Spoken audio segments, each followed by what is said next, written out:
Greetings, happy digging, allotment-based capers. Back on the plots after a rather wet 3 months. Been here a few times, quite a lot of pottering about, and as is typical with most people of our ilk, we always travel to the allotment with very specific plans in mind, arrive, and our plans are immediately distracted by multiple other things that catch our attention. So, a lot of pottering about today. Happy ticking!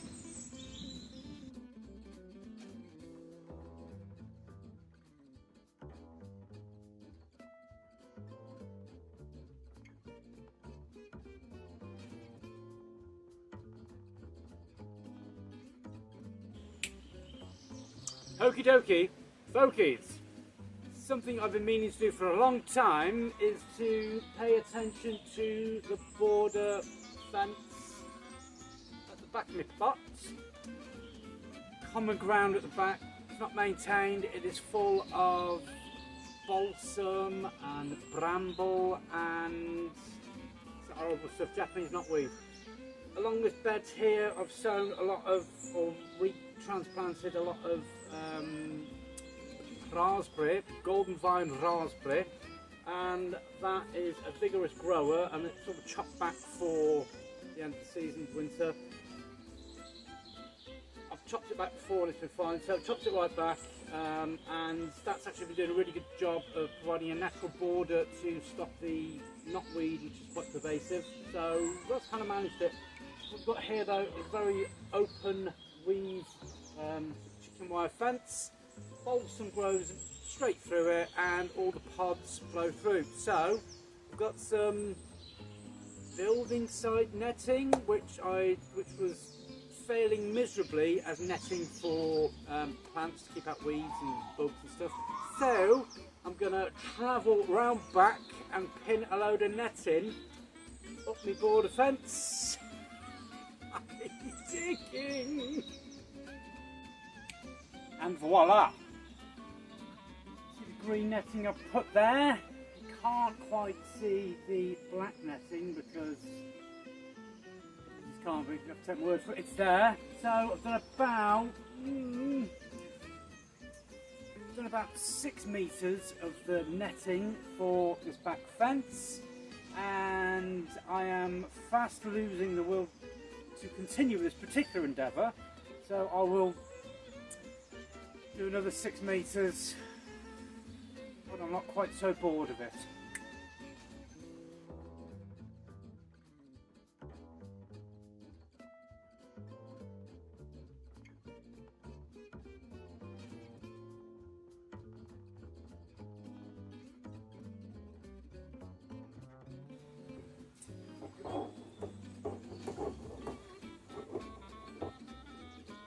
Hey, swine.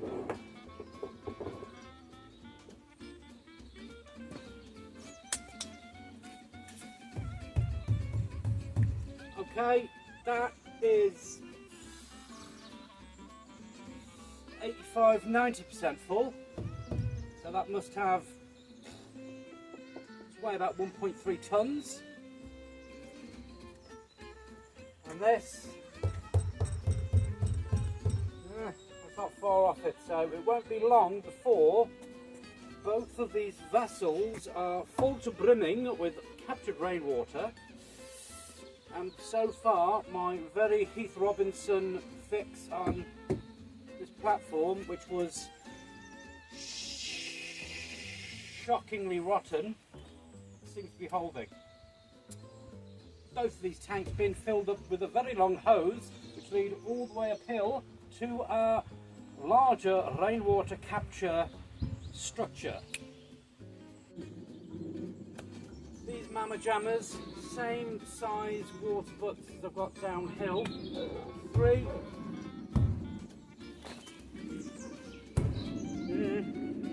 Partially drained because I've decanted the water from here into the butts downstream.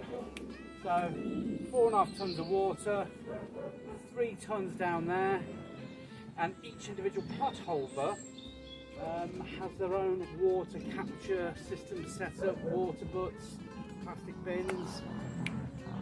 When I pull my finger out and get round to it, I'm hoping to be able to capture and store around 2 tons of water, 2,000 litres, with my own mechanisms.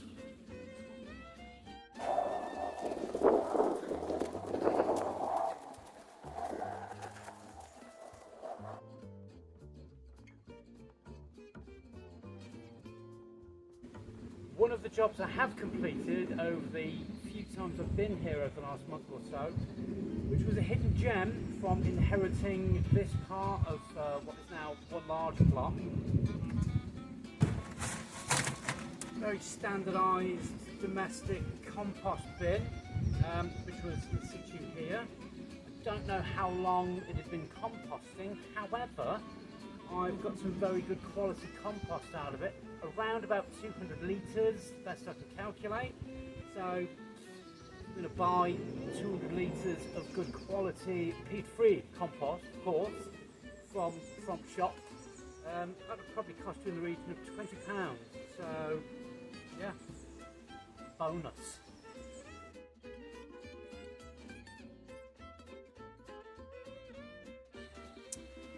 Found a number of onion bulbs from last year that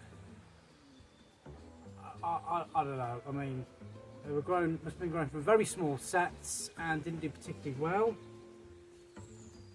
Got one I've trimmed back, got one I've split into 2. Don't like seeing things go to waste, and I don't like spending money, so I've bought onion sets around that size before now.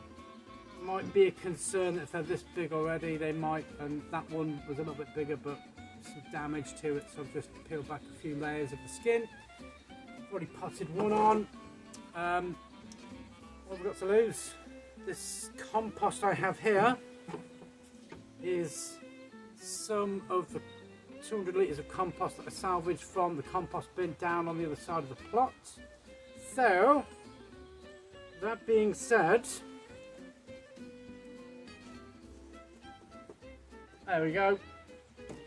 I've some of it's a bit woodier than that nice find that I showed you, for the sake of the camera, you understand.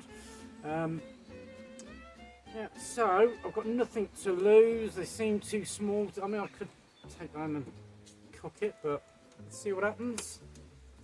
Don't like things going to waste, so I'm going to plant them in these pots, leave them in the greenhouse until a month or so, let them grow a bit of foliage, get the root beds established. I'm going to be popping down B&M and getting some onion sets anyhow, because you can get them cheap, and that's where I normally get them from. There we go, I've got 9, I think. Pretty sure I can count to 9. And I'm going to knock this off on camera, and wouldn't that be amusing? There we go, so that's what I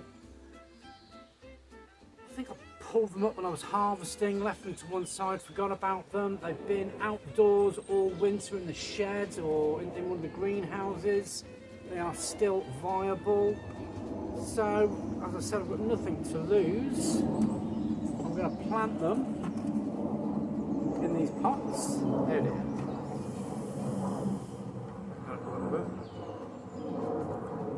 Hopefully, give it a couple of weeks to get some fresh growth, some root bed, and I'll stick them in the ground. Happy digging.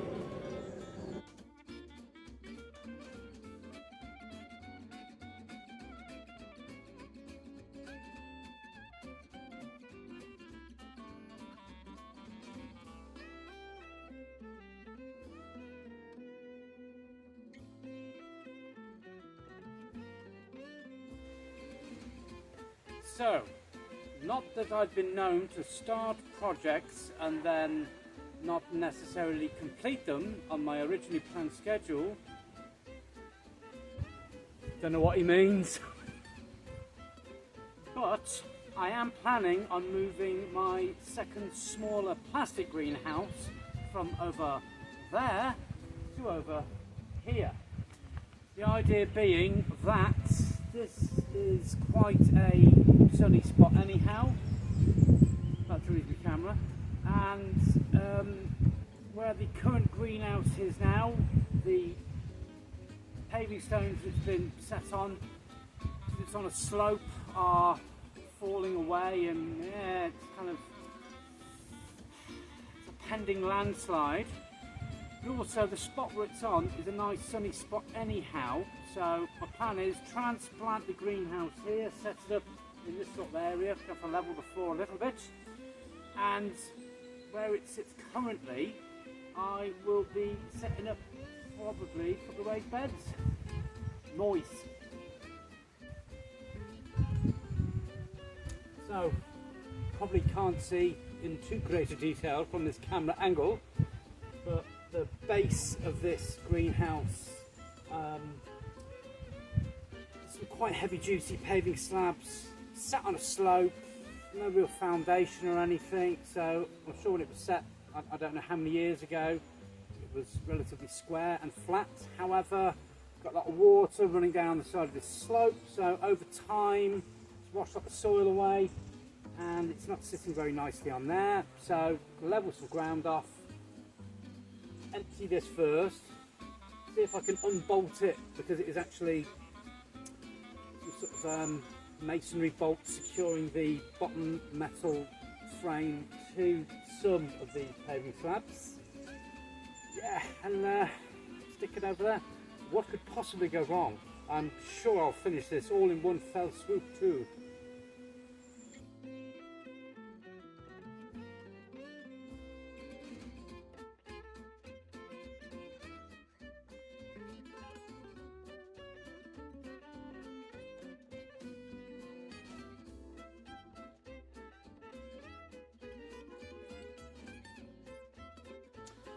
Okie dokie, folkies.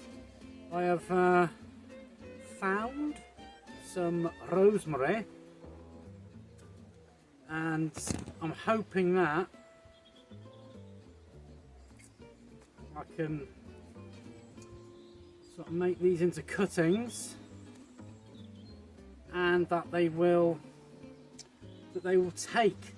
So trying to get quite tender parts of the plant. I haven't cropped the parent plant too heavily because I'll get found out. Yeah, so it's quite green, not too woody. I'm stripped off most of the leaves, and I think that if I nip out and cut off where the fresh growth is, my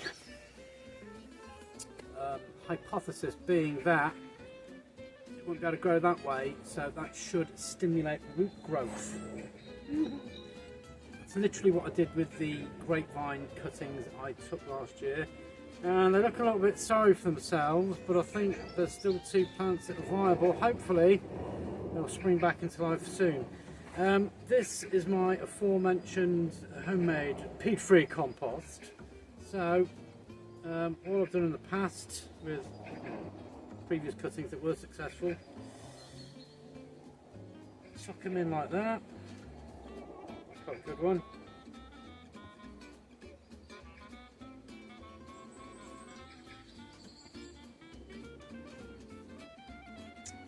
Quite a hardy plant, they don't need to be, so I think we're going to have a cold snap. So going to give that a water, leave it in the old greenhouse. Hopefully they will take. Stay tuned to find out.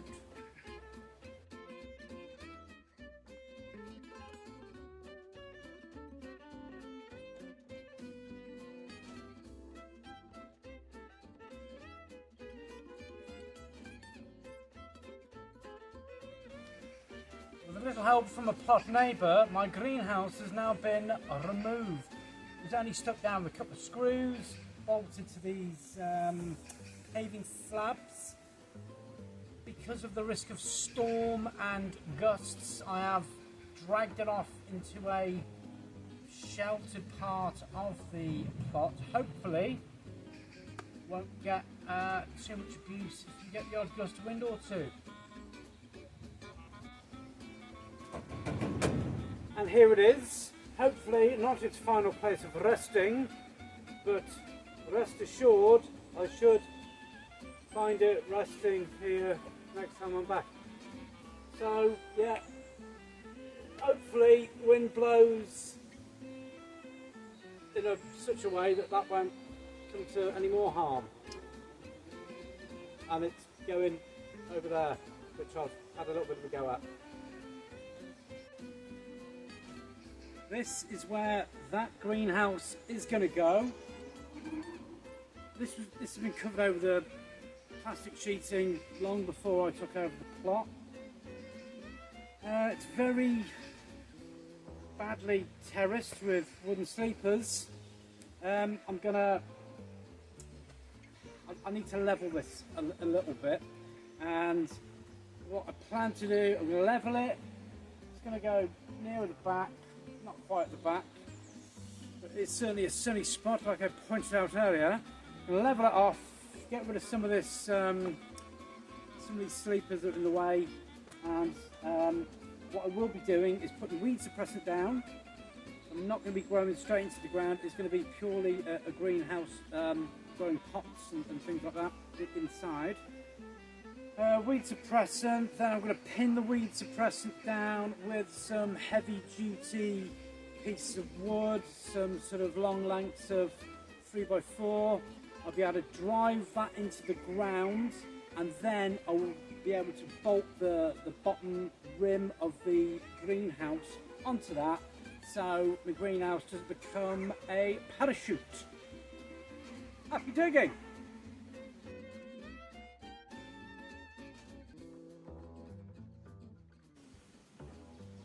Thus concludes another episode of Happy Digging, allotment-based capers. So, did some stuff today. Yeah, none of the things I did today were really the things I actually planned to do, but I think I'll give myself a brief disclaimer of that in the intro. Yeah, so lots more to do. Hopefully soon some of my seeds will be germinating, and going to break down at some point what I hope this plot will cost me for the year, including, yeah, we'll try to do like a total prediction of what I'm going to spend this year, and the smaller that figure the better. Anyway, thanks for sticking around. Remember to like, comment and subscribe. Happy digging!